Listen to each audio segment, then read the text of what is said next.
Okay, thanks. Welcome everybody. And I think I've got about 7 minutes or so. So I'm going to try and share very quickly 6 or 7 practical ideas. I'm going to speak really as a practitioner in terms of how I respond to what we've heard from Michelle. So I want to look at one specific aspect of inclusive team sport, and that's the use of zones. So maybe we can look at the first slide. So the rectangle is the most common shape, the most common space in which people play sport. Almost every sport is played in a rectangular space, in particular team sport. So what I want to do in the next few minutes is look at some options around how we can manipulate this rectangular space in order to make it a more inclusive environment. So in this first example, we might decide to divide the space into 3 zones. And we might, maybe this game is an end ball game.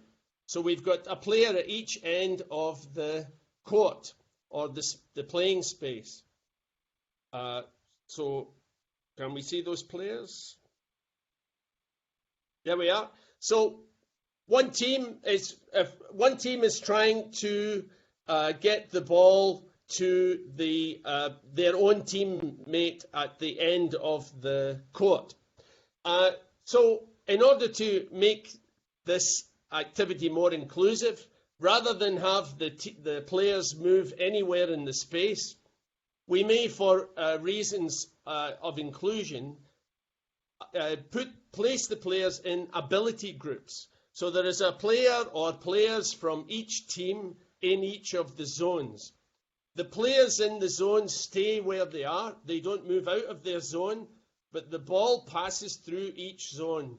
And in fact, we can impose a rule that says the ball must travel through each zone so that everyone has more opportunity to participate. We can match the players within each zone according to ability. And so, for instance, we might have a zone where the players have mobility impairments playing against each other, or we may have another zone where it's just different ability groups, or it could be different ages. And in this way, we can manipulate the space, modify the rules, and turn this game of end ball into a more inclusive activity. Okay, if we can look at the next example. So this is a basketball court. It's not got all the markings, but just the basics. And again, we can look at the basketball court in terms of zones. And this example is actually based upon an inclusive sport that's played here in the UK called inclusive zone basketball. But in this case, we divide the court longitudinally, and we can then populate the zones with players of different abilities. So in this case, the players who are playing in the central zone may have mobility impairments. They may be wheelchair users, for example, or some other kind of mobility impairment. They may be using a walking frame, for example. The players in the outer zones might be non-disabled, or they may have impairments that don't affect their mobility. And we can play with all the players of all these different abilities together in the same team. Again, the players remain within their zones. The ball can pass between the zones so that everyone is involved. Everybody on the court can shoot at the basket. And in fact, we can provide an alternative basket below the main basketball target. We can put perhaps a floor target also to provide different options for the players. So in this way, the ball is passed back and forward between the players, and everyone is playing together despite the differences in mobility or ability. Okay, can we move to the next? So again, we have this rectangular space, but This is similar in that we are going to divide the area again longitudinally. So in this example, we have players playing in an area that's marked into 3 longitudinal zones.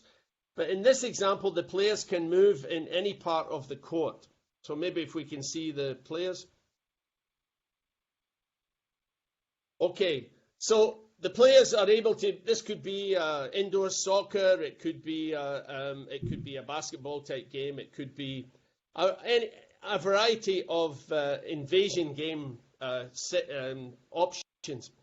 But the reason for having the wing areas is players that may, in terms of ability or mobility, feel vulnerable if they are closely marked or if they are tackled by an opposing player. So in this example, there's a player in yellow who is in possession of the ball, and they move into the outside zone. So if we can just show that, Katrina. That player moves into the outside zone. If there is a player from the opposing team in the outside zone, they must vacate that zone. They must leave the zone so that the player who's in possession can move freely down the wing area. Once they get into position further down the court, they can pass the ball back into play, or they can take a shot themselves. So this is to enable players who perhaps feel vulnerable about being closely marked or tackled because of, it could be lack of ability, lack of confidence, lack of mobility, and they are able to move freely in the wing zones without being closely marked or tackled. Okay, can we move to the next one? So in this one, if we just populate it, Katrina. Okay, so this is again a setup for end ball. So the red team are trying to get the ball to the red end player, and the yellow team are trying to get the ball to the yellow end player.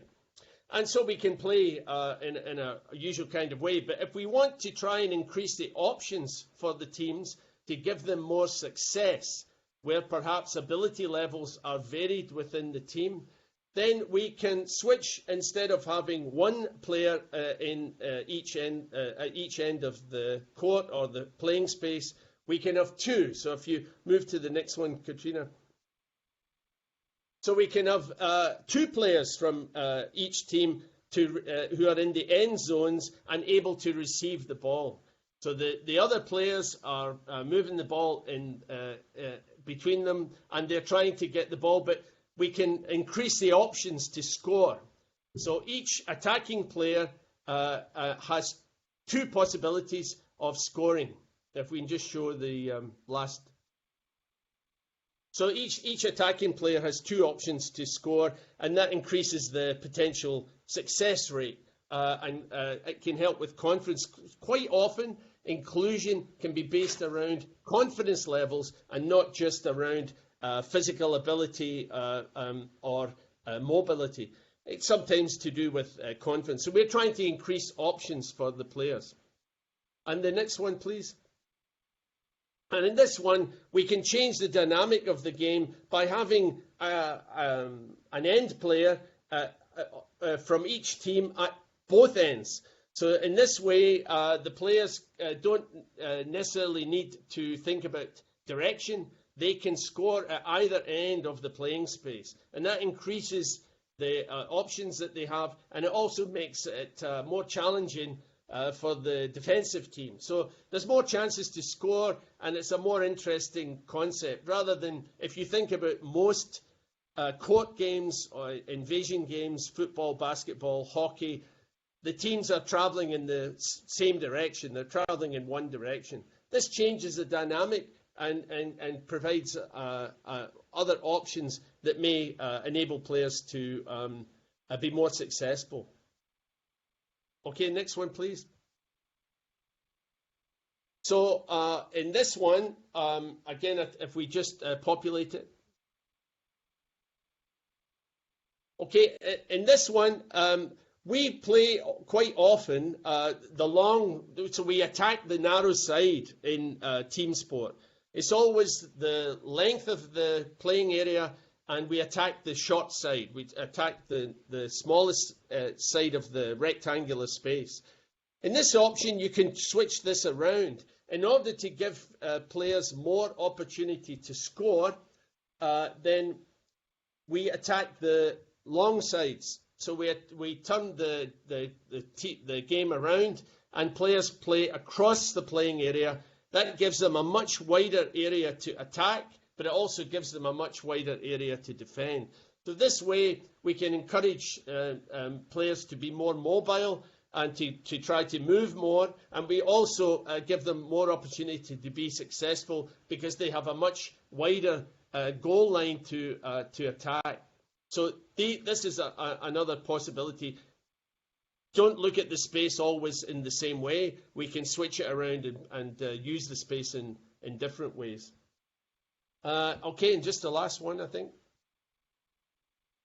So here we've got a court game, and again, we're looking at how we can manipulate the space in order to make a game like short tennis or badminton more accessible to more players. So we can reduce the amount of space that the player has to defend by closing off two of the areas of the court. In this way, the players are able to focus on a small area in which they can move to defend, and it also focuses their play. It could be, I've shown you a diagonal example here. It could be that we just use the same half, and both players are in, say, the lower half of this graphic here, and they play directly opposite each other.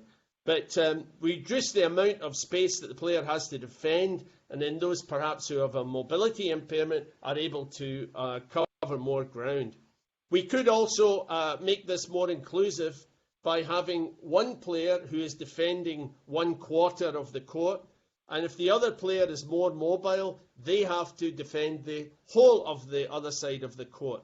And so we can have a player who is less mobile playing against a player who is more mobile, and in that way we can balance the game.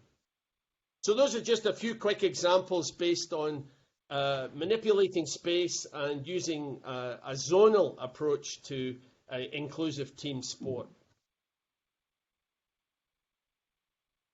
I can thank you very much for providing us with these practical applications. So taking into account the current pandemic, how do you think we can promote inclusion in sport practice, and how has the approach changed during the coronavirus pandemic?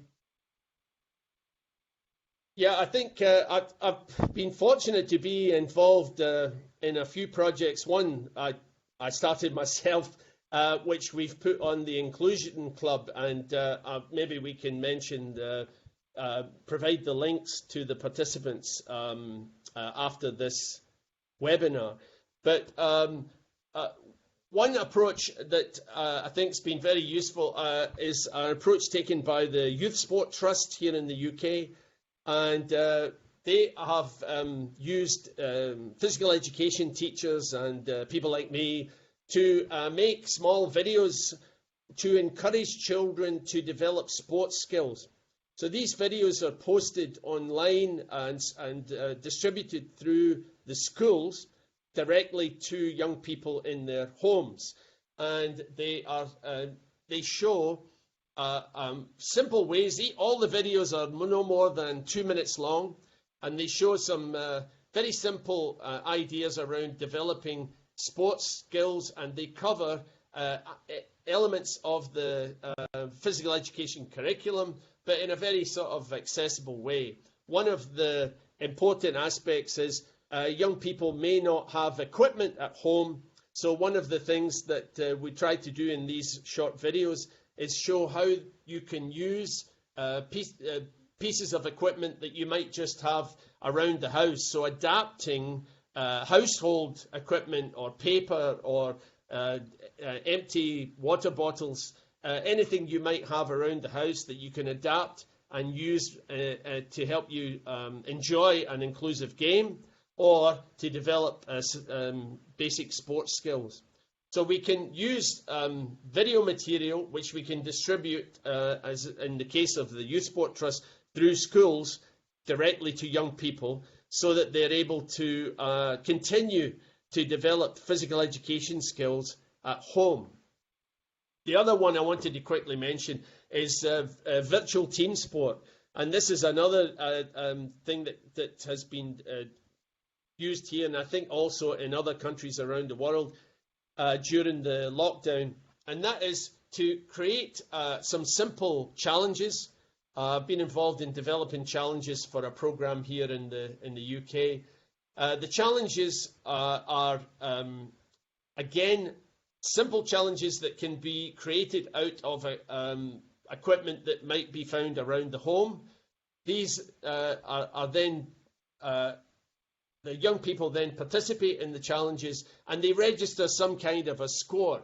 So there's two things. They're trying to compete against themselves. They can do the challenges as often as they want and try to continue to beat themselves. There might be target games. There might be activities which involve traveling a certain distance and trying to reduce the time in which you do that.